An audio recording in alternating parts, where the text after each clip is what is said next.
have a quiet little motel, when in fact it has now become known as the scene of the crime. You have a vacancy? Oh, we have 12 vacancies. You know, this is the first place that looks like it's hiding from the world. I think that we're all in our private traps, clamped in them.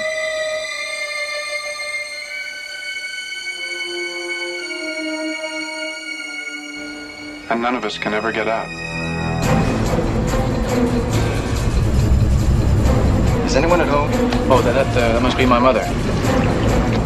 Is anything wrong?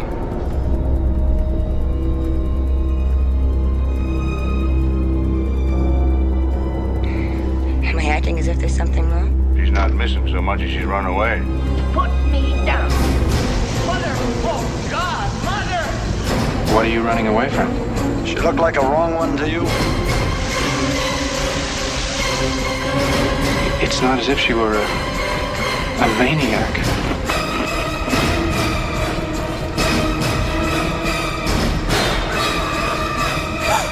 She just goes a little mad sometimes.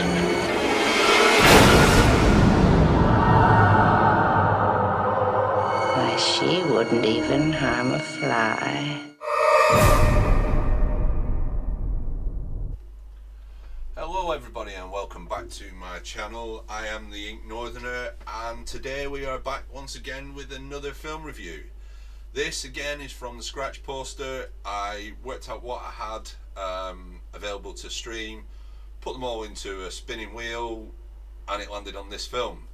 Today we're covering the 1960 superb suspense horror, psychological horror if you will, from director Alfred Hitchcock, who I will talk a bit more about in later on. We are talking about Psycho, probably one of the most recognizable horror films ever created. Film was written by Joseph Stefano and is based on the book of the same name by Robert Bloch, I think. Psycho is probably one film, I guess, that is synonymous with Hitchcock. You know, it's also recognised as being the first film of the slasher genre by a lot of critics. I disagree, and I will explain a little bit more later on as to why I disagree with that. One thing I am going to change with these reviews is that I feel I gave a lot of the plot away of other films when I've done previous reviews. I'm going to try and just give a brief synopsis rather than the entirety of the plot of the films. So with that, let's get to that synopsis and take it from there.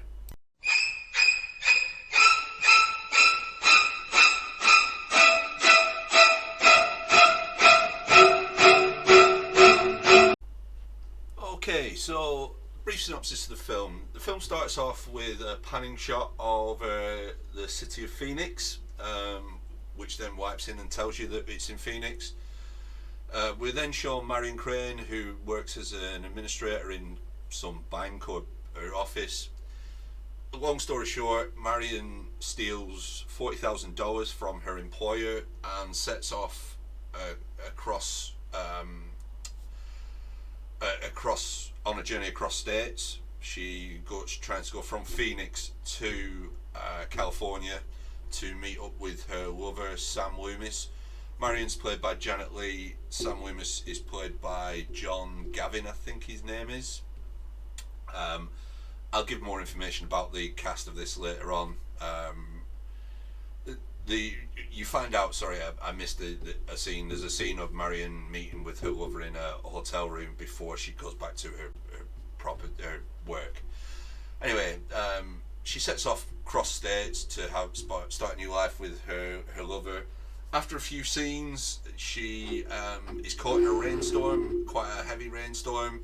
She pulls into a motel, seemingly innocent motel run by Norman Bates, who's played by Anthony Perkins. Bates is shown as being a nervous, sort of oppressed young man who's controlled by his controlling mother, domineering mother. Marion has dinner with Bates at his request. They begin to get into a conversation around Bates's mother and her sort of mental state. The dialogue in this is fantastic. It's great play off with Perkins and Janet Leigh. Again, I'm going to talk a bit more about some of the great parts of this film. So yeah, after the conversation, Marion kind of has second thoughts, and she decides she's going to go back to Phoenix and face up to the consequences. At this point, she's hidden the money she's stolen in a folded up newspaper that's left on the dresser aside. Marion decides that she's going to settle in for the night. She begins to run a shower, and now in what is probably the most iconic scene of cinema history, I guess, Marion is killed by a shadowy figure with a knife in the shower. This then moves to Norman seeing blood. He panics and covers up Marion's murder. He dumps everything relating to Marion, and including, unbeknownst to him, the money into the trunk of Marion's car, puts Marion's body in the trunk, and then sinks the car to the bottom of a swamp. The story moves forward. We cut to another blonde lady getting out of a car. I think it's out of a taxi, and going into a hardware store to have a conversation with Sam Loomis. What we find out is that is Marion's sister Lila, who is played by Vera Miles. After some discussions, they're approached by a man who turns out to be a PI, who's also looking for Marion because of the fact that she's stolen the money and she's facing criminal charges. Conversation happens. They agree to allow Arbogast, the PI, to sort of investigate, try and find Marion. Arbogast begins by looking in different boarding houses, and he eventually happens upon the Bates Motel. Arbogast is played by Martin Balsam, Balsam. He has a strange conversation with Norman, who's stuttering and nervous, and decides he wants to investigate a bit more and speak with Mrs. Bates. Arbogast investigates the house, and when inside the house, he's murdered by the same shadowy figure, it seems, that murdered Marion. Sam and Lila eventually visit the motel. Sam's been there once. He sees Mrs. Bates, but she ignores him, seemingly ignores him. He sees her in the window. They visit a sheriff's office. The sheriff explains that Mrs. Bates died along with her lover. Sam is knocked out by Norman during a conversation. Lila eventually ends up in the cellar of the house, where she discovers Mrs. Bates and lets out a piercing scream. It's at this point that Norman hears her burst in wearing his mother's wig and robe with a kitchen knife. Sam overpowers him. It ends. We cut to the jail. We cut to the prison after some explanation from a psychiatrist as to what Norman's problem was. And his condition. It pans into what again is probably one of the most iconic horror images, if you like. I think I'll talk a bit more about which films I think take massive influence from Hitchcock's Psycho. Norman's just staring sort of blankly, smiling at the camera. Skull begins to superimpose, and then it cuts to a scene where Marion's car is being dragged from the swamp to end the film. Again, shorter synopsis than I would do normally. I don't want to start giving away, massive amounts of plot to these films moving forward. I mean, a majority of people will have seen Psycho. It is a fantastic, phenomenal horror film. But yeah, I'm going to try and keep these lighter and just give a brief synopsis. So what we'll do now is we'll move on to some of the cast, talk a bit about their careers, and then carry on.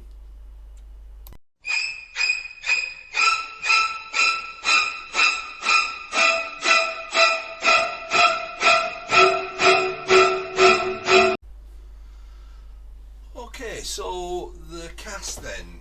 We'll start with the leading character of Norman Bates, who is played by Anthony Perkins. Now, this isn't a very big cast list that I'm going to go through. Perkins had several TV and film sort of series credits. I would say that Psycho is probably his biggest and his most successful, so much so that he was brought back for both cinema release sequels and also the fourth sequel, which was a direct-to-TV film. Perkins unfortunately died in 1992 from pneumonia, which was brought on due to complications with AIDS. He was only 60 when he died. You have to argue that even though he plays this role of a psychotic killer, Perkins exhibits all of the things that you would associate with a Hollywood leading man of that time, of the 50s and the 60s. You know, he's kind of a handsome looking guy, and seems to have some of that confidence about him. Now, I'm led to believe that Perkins was a very, very shy person in real life. How true that is, I don't know. I just remember reading that somewhere. We then move on to the character Lila Crane, who is played by Vera Miles. Now, Lila Crane is is the second leading lady in this film. There is only Hitchcock who is crazy enough to kill off his leading lady and bring in a brand new one partway through the film. Miles is credited on IMDb with over 160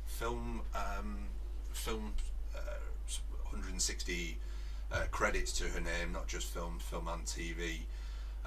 She is most notable. The biggest ones are probably The Searchers alongside John Wayne, and is it The Man Who Shot Liberty Vance, which again was with John Wayne and also Jimmy Stewart. I think it was Jimmy Stewart, or yeah, I'm sure it's Jimmy Stewart. I'm sure it's James Stewart. She even returned to play Lila Crane in Psycho 2, which was in 1983. Excellent year. Miles is still living. She is 91, at last check, and she gave up acting in around 94, 95, I think, from memory. Next up, as he removes the beard hair from his mouth, is John Gavin, who played Sam Loonis, the lover of Marion Crane. Gavin had big success in film, starred alongside a lot of Hollywood leading ladies in Doris Day. The film was Midnight Lace. He starred with Sophia Loren in A Breath of Scandal, as well as Janet Leigh and I guess Lila Crane not Lila Crane, Vera Miles in the titular film. Gavin, from what I read on a bit about Sean Connery, is it Connery or Roger Moore? Roger Moore was slated to play James Bond twice. Once when George Lazenby left, so that would have been in Diamonds Are Forever, and again then in Live and Let Die. Unfortunately, the studio heads at the time removed him, and those roles went to Connery and Roger Moore. I guess you could argue that Gavin would have made a good Bond. He had the look, but I think when Lazenby being a gamble, the heads decided that they wanted to go with somebody more known. So hence why they went back to Connery and then kept with Roger Moore. Gavin also left acting and moved into politics. He was made ambassador to Mexico by fellow film star and turned politician and president of the US at the time, Ronald Reagan. Gavin died in 2018. He was 86. We then move on to Arbogast, the PI, who was played by Martin Balsam. Prior to starring in Psycho, he'd had several smaller roles, including one of the jurors in 12 Angry Men, and was also in a film about Al Capone. Psycho, though, you would have to say is arguably his biggest film credit. He was also in the Paul Newman, Dustin Hoffman film where they fake a war. Is it All the President's Men? And was also in 1991's Cape Fear, which was starred De Niro and was directed by Scorsese. He continued acting all the way up to his death in 1996. He was aged 76. And finally, we move on to arguably the biggest star of the film, Janet Leigh, who played Marion Crane. Janet Leigh was already a leading lady at the time. She had before she started in Psycho, she'd starred in A Touch of Evil with Charlton Heston, Orson Welles, who also directed A Touch of Evil.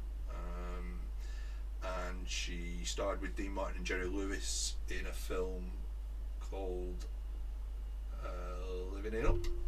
Living It Up sounds about right. Probably the thing that Janet Leigh is most famous for, though, was the fact that she married Tony Curtis in 1951. They had 2 children together, the most notable being Jamie Lee Curtis. Janet would star alongside Jamie Lee Curtis in The Fog and also in Halloween H2O. Lee herself died in 2004 at age 77. So yeah, as I say, it was a small cast.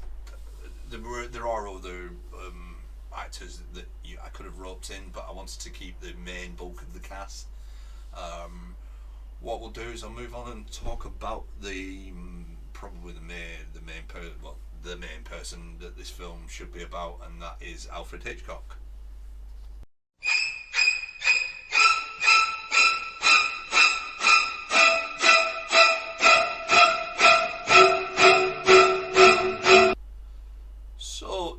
Different from what I would normally do. I don't normally, after talking about the cast, I don't normally go in depth into a director, but this one is different. I have some notes because I do know quite a bit about him, but there's other bits and pieces that I've pulled from various sources. I'll put sources that I used in the description.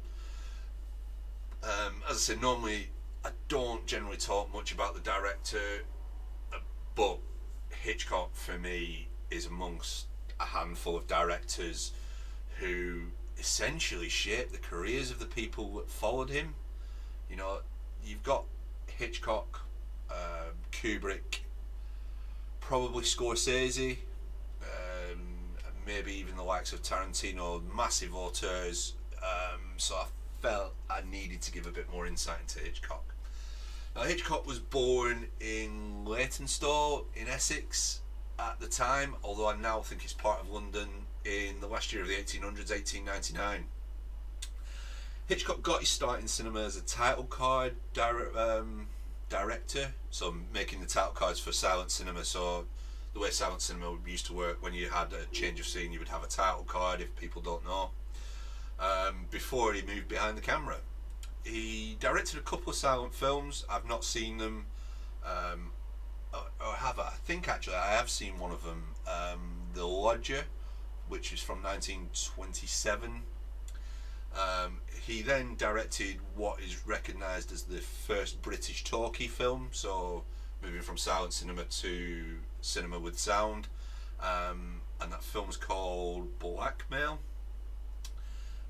Hitchcock then directed The 39 Steps, which is a fantastic film and has been remade a few times, and The Lady Vanishes. They are seen as massively important films for British cinema. After the success in England, Hitchcock met with a producer from the US whose name escapes me, and was persuaded to try his hand out at Hollywood. I'll try and flash up the name of that producer somewhere on the video. So yeah, he was persuaded to try his hand at Hollywood. He had some success with some interwar films such as Rebecca, which is a well-known Hitchcock film, and Shadow of a Doubt. Now, I've seen Rebecca, but I've not seen Shadow of a Doubt. In fact, so I actually have the Hitchcock collection. I've just seen if any of those are actually in here. I can't remember what is in here. It doesn't look like it, so no, they're not in here, unfortunately. But yeah, so Rebecca, I remember as being a very, very key film to Hitchcock in his early Hollywood career. So yeah, Rebecca actually won the Oscar for Best Picture. So yeah, that is an important thing to his career. Without a doubt, though, Hitchcock's peak film years came between 1954, which was Dial M for Murder, and 1963, 64 for The Birds. Taking in other amazing films such as North by Northwest, which has that fantastic scene of the plane, which again is another shot that's essentially that's been recreated several times, as well as the titular film of this review. We have Vertigo. Vertigo is seen as Hitchcock's best film by many critics, although Psycho is, I think, his most successful film in terms of box office. He's probably best known for Psycho. During that time as well, Hitchcock had a TV series which was called Alfred Hitchcock Presents. That TV series is key to the making of Psycho, which I'll explain and dive into a bit more. Hitchcock married his wife, Alma, Alma Revel, I think she was called. She collaborated, I've only put Alma down here. She collaborated with Hitchcock on a few of his films as a scriptwriter. They had one daughter called Patricia, who appeared in several of the Hitchcock TV show episodes. She was also played a part in Psycho and is credited as Pat Hitchcock in those. Alfred Hitchcock was knighted in 1979, 5 months shy of his death. So he was knighted in December and he died in April 1980. If you were looking at most critics' lists and most lists, the chances are you are likely to find 4 of Hitchcock's key films at the very least on these lists, on the list of the best films. Now, I took a look at the BFI, so the British Film Institute, and the AFI lists, the American Film Institute. Those films on there, you've got Rear Window, Vertigo, North by Northwest, and Psycho. Vertigo, in fact, took top spot in the BFI's top 100 list, away from Citizen Kane. Citizen Kane is generally seen as, by critics all over, as the best film ever made. That is very subjective. As much as I like Citizen Kane, I think there are better films out there. For me, without a doubt, Hitchcock will go down as the greatest director of all time. One of the greatest directors of all time. A lot of people would say he is the greatest. Personally, I find the films of Stanley Kubrick more, they kind of resonate more with me, maybe because they're sort of newer than some of Hitchcock films. But yeah, Hitchcock shares that pedestal with Kubrick for me, and you know, I can't laud Hitchcock more than any other critic. Not that I'm a critic, but you can't laud Hitchcock more and more. Even his early films, things like Rope, excellent film. Rope has an amazing scene in it. I appreciate we're not talking about Rope, but it's got an amazing one shot scene where it pans down a building It's immense, and that is Hitchcock to a T. You know, Hitchcock has what's called Hitchcockian cinema style. He essentially, the key parts of that is he uses a lot of camera cuts to change the gaze of the audience. So one minute you're looking at the actor, and then it cuts to reverse the look, so you're seeing what that actor essentially would see, putting you in the place of the actor. It's an amazing camera trick, amazing thing that Hitchcock does really well, and has been repeated so many times now by several directors. You can see the shape that Hitchcock had on a lot of people's careers. I'll talk about the production of Psycho next, and then in my final thoughts I'll talk about sort of who I think whose careers were shaped by Hitchcock, or who, you know, what films take some sort of guidance and inspiration. Pastiche, is that the word I'm looking for? I can't remember the word I'm looking for. Inspiration, we'll call it, from Hitchcock's films, and yeah, we'll move on to the production now.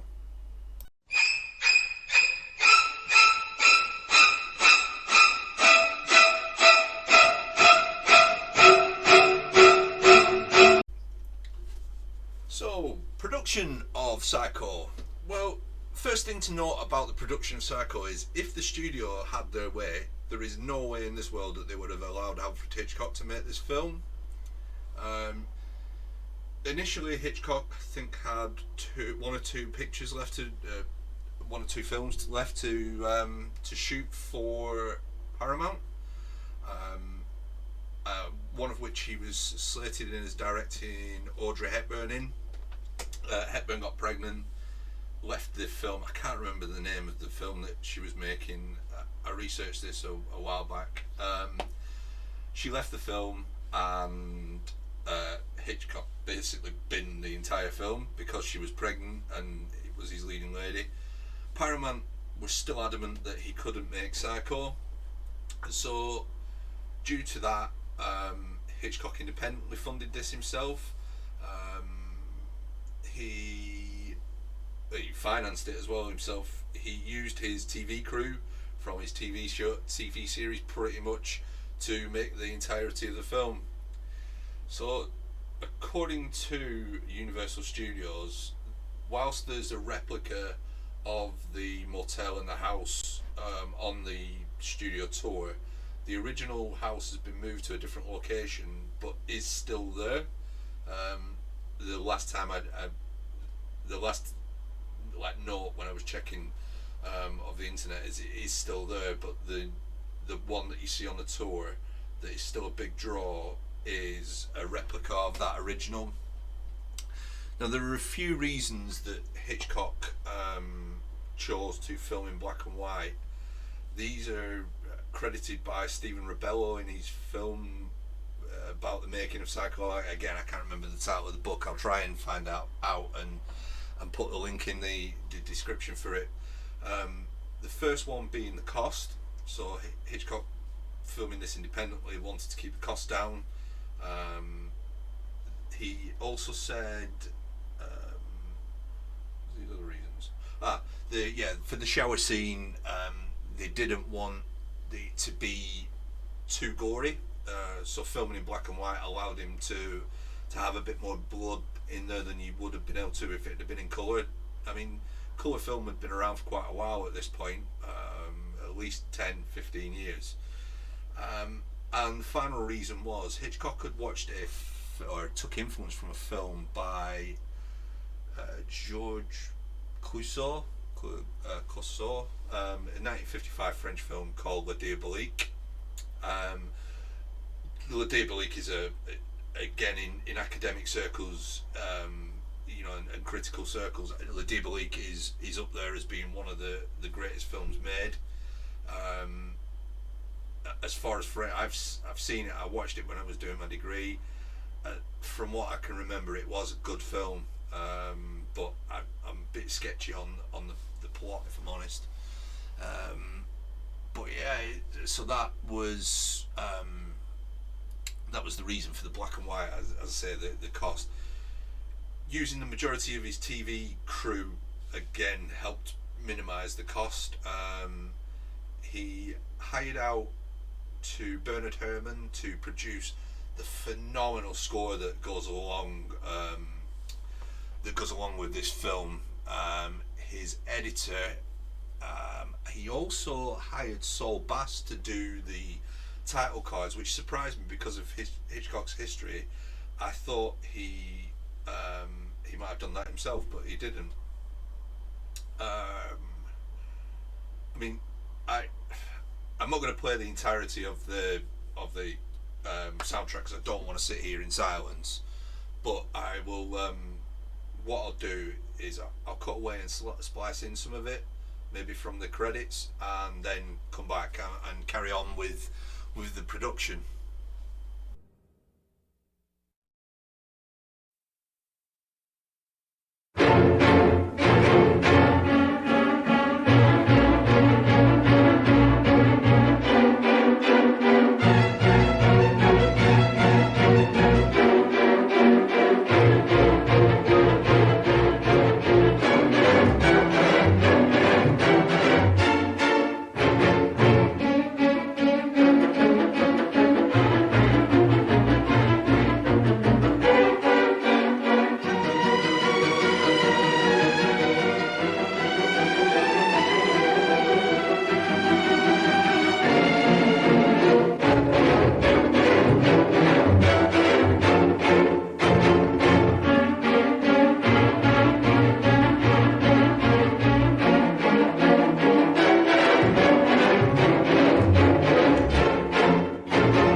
So after letting you hear some of the amazing score along with the credits for this, we're back with the remainder of the production. Now, whilst I'm going to caveat this, I took this from the Wikipedia article. However, I did take my time to go away and check the sources, make sure that what was written in the article was correct, check the references, and it is from for the most part that I can find pretty much correct. So, based on Hitchcock's reputation as a director, he'd been directing for years at this point, but was very, very successful. He managed to hire Janet Leigh for a quarter of her fee. He got it for around $25,000, and also signed on Anthony Perkins for around $40,000 for making the film. Now, both of them were proven actors at this point in time. Janet Leigh was definitely a proven leading lady. Perkins apparently was a box office draw as well. Now, I looked over Perkins' back catalogue. There's nothing I could see in there that I recall seeing. But this is a 1960s film. You know, I 23 years before I was born, and a good 40 odd years before I started my film career, film and media academic journey. So, you know, I don't recall seeing any of them. There may well be some gems there, and if there are and I've missed them, I apologise. But yeah, hiring them based on his reputation, especially hiring Janet Leigh, knowing that he's going to kill her off sort of halfway through the film, is just phenomenal. Film filming ran from November 1959 through to February 1960, and again, I took this from Stephen Rebello's book, but it was pretty much shot, or pretty much all of it was shot on 35mm cameras with 50mm lenses.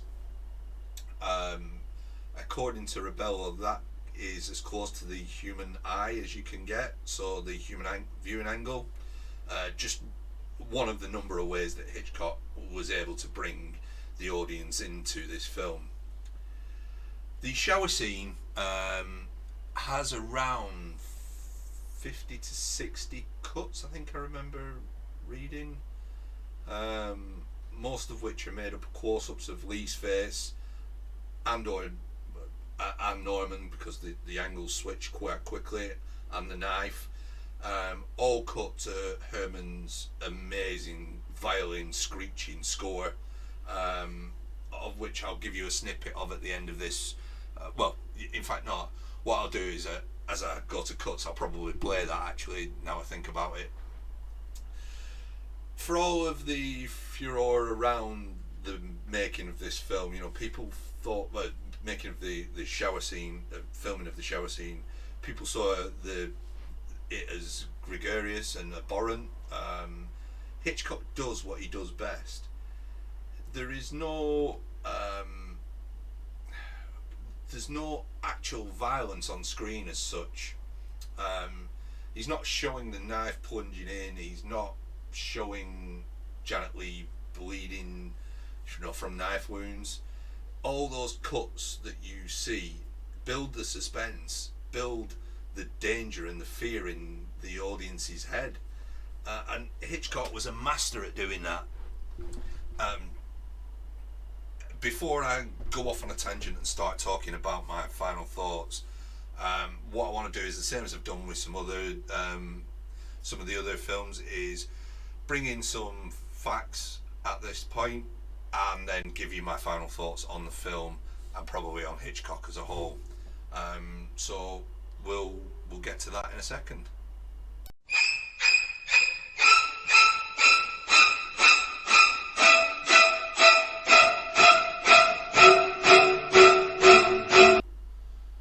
So, as I say, let's get to some facts. Now, I've got some of these written down here, because barring the one that I've remembered off the top of my head, I would never have really remembered these. So when Norman Bates initially realises that Marion's been murdered, he shouts, "Mother, oh God, blood, blood." What Hitchcock did with that was he removed the bass tones from Perkins' voice. It made him sound more like a frightened teenager, which you can tell, you can hear as he's saying that. I thought it was just the way that Perkins had put his voice, but no, Hitchcock actually consciously removed them. Also, for the shower scene, Hitchcock initially didn't want to score the shower scene.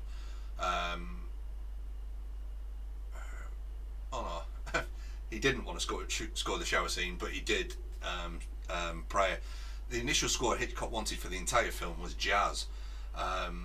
Thankfully, though, Herman took advantage of the limited budget and produced that masterpiece of a score that he did. Hitchcock is quoted as saying that Herman's score, you know, is around a third of the film. It's a third of the appeal of the film, and I'd have to agree. If it wasn't for that score being there, the film would be a completely different film. The last one that I've got written down before I go to the one that I've kept in my head for quite a while. Due to Hitchcock's infamous cameos by this time in his films, he's obviously known for appearing, you know, generally sort of things like walking across a road, you know, in a shot as people are there. He consciously made the cameo in this film to be very early on. It's in one of the scenes in the office building that Marion cranes in at the beginning of the film. He wanted to do that so he didn't draw away from the attention from the plot and the portrayal of the characters that you were about to see. The last fact, and probably the funniest fact that I remember, is Hitchcock received a letter shortly after the release of Psycho from an angry parent. Now, the parent had his daughter had seen La Diabolique, which, as I said, Hitchcock took some influence from, and refused to have a bath. And then when Hitchcock released Psycho, she saw Psycho and then refused to have a shower. Hitchcock hilariously wrote back, and I believe that this letter has been verified. Hitchcock wrote back hilariously and said, "Take her to the dry cleaners." Then that's just some of the sort of dry wit that Hitchcock is supposedly has. I just have a drink. So, what are my final thoughts on Psycho as a film? If you come into Psycho blind and hadn't seen it, much like my partner, she hadn't seen it, we watched it. It can be a very, very slow build-up film. Bear in mind, it's like two films in one, if you will. You got the film up to the point where Marion is murdered, and then the film that carries on with Lila Crane's, Lila as the leading lady. So it can be a slow build, but as far as a cinematic masterpiece goes, this is. I can't say Hitchcock is best, because obviously Vertigo is ranked as one of the best films ever. It is one of the best films ever made. Hitchcock, it's just phenomenal. It's got everything about Hitchcock all over it. You know, I see influences in films such as Silence of the Lambs with the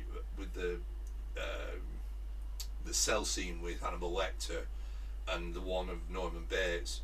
You know, you've got things like a lot of the cuts and the quick cuts away, changing the gaze of things.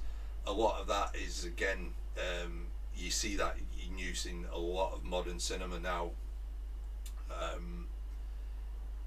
The film, though, the one thing that I do disagree with this film, it's said that this is the sort of granddad of slasher films. I have to say it's not. Whilst Hitchcock released this and it was a phenomenal success, there was a British film released earlier in 1960. So I think this was released in November, and the film I'm talking about was released in sort of May time, off the top of my head, and that is Michael Powell's Peeping Tom. For me, Peeping Tom is a better film in terms of the story. It's not a better shot film, but Peeping Tom was critically panned to the point where it completely ruined Michael Powell's career. And Michael Powell was a massive director at this point. You know, he'd been directing films since the 30s, I think, with Emil Pressburger, the Powell and Pressburger gang.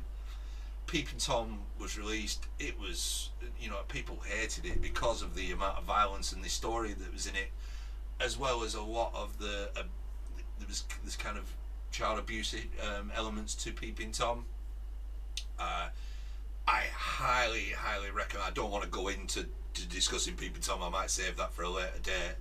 I highly recommend anybody who has not seen Peeping Tom watch it, and watch it possibly as a double feature with Psycho, and you'll see the kind of, they're almost sister type films, but not.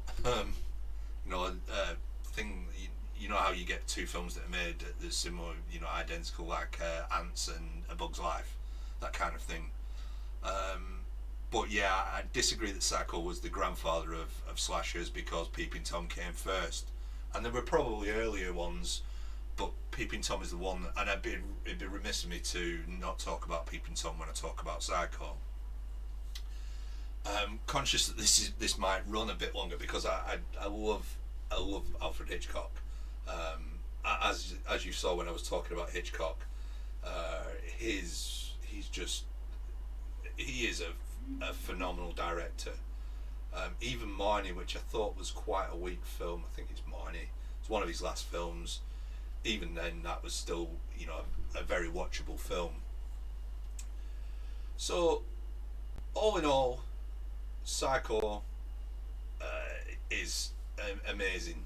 I don't generally have I don't have a favourite film. I have several films that I love and think are amazing, and Psycho is up there with them. Psycho is a masterpiece, and Hitchcock is a master director.